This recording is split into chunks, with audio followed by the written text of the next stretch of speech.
ಅವರೆಕಾಳು ಸೀಸನಲ್ಲಿ ರೊಟ್ಟಿ ಮಾಡಲಿಕ್ಕೆ ಮಿಸ್ ಆಗಿದ್ರೆ ವೀಕೆಂಡ್ ಬ್ರೇಕ್ಫಾಸ್ಟ್ಗೆ ಈ ರೀತಿಯಾಗಿ ರೊಟ್ಟಿ ಟ್ರೈ ಮಾಡಲಿಕ್ಕೆ ಮರಿಬೇಡಿ.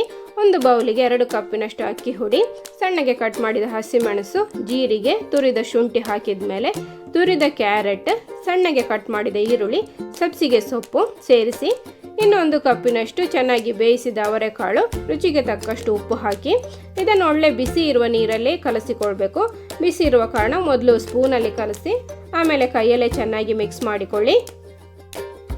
ಬಿಸಿನೀರು ಹಾಕೋದ್ರಿಂದ ರೊಟ್ಟಿ ಮೃದುವಾಗಿ ಕೂಡ ರೆಡಿ ಆಗ್ತದೆ. ಇನ್ನು ನಿಮ್ಮ ಇಷ್ಟದ ಸೈಜಿಗೆ ಉಂಡೆ ಮಾಡಿ ಬೇಕಿಂಗ್ ಶೀಟ್ ಅಥವಾ ಬಾಳೆ ಎಲೆಯ ಮೇಲೆ ತೆಳುವಾಗಿ ತಟ್ಟಿಕೊಳ್ಳಿ. ಇನ್ನು ಆಯಿಲ್ ಸ್ಪ್ರೆಡ್ ಮಾಡಿದ ಬಿಸಿ ಕಾವಲಿಗೆ ಹಾಕಿ ಮೇಲ್ಗಡೆ ತುಪ್ಪ ಹಾಕಿ 2 ಕಡೆ ಕೂಡ ಬೇಯಿಸಿ. ಕಾಳು ತರಕಾರಿ ಸೊಪ್ಪು ತಿನ್ನಲಿಕ್ಕೆ ಹಿಂದೆ ಮುಂದೆ ನೋಡೋರಿಗೆ ಈ ರೀತಿಯಾಗಿ ರೊಟ್ಟಿ ಮಾಡಿಕೊಡಿ, ಖುಷಿಯಲ್ಲಿ ತಿಂತಾರೆ. ಬಿಸಿ ಬಿಸಿಯಾದ ಅವರೆಕಾಳು ರೊಟ್ಟಿಯನ್ನು ನಾನಿಲ್ಲಿ ಹುರುಳಿಕಾಳು ಚಟ್ನಿಯೊಂದಿಗೆ ಸರ್ವ್ ಮಾಡ್ತಾ ಇದ್ದೇನೆ. ಬ್ರೇಕ್ಫಾಸ್ಟ್ ರೆಸಿಪಿ ನಿಮಗೆಲ್ಲರಿಗೂ ಇಷ್ಟ ಆದರೆ ಲೈಕ್, ಶೇರ್, ಕಮೆಂಟ್ ಮಾಡಿ. ಹಾಗೆ ಚಾನಲ್ ಸಬ್ಸ್ಕ್ರೈಬ್ ಆಗಿ. Thank you, bye.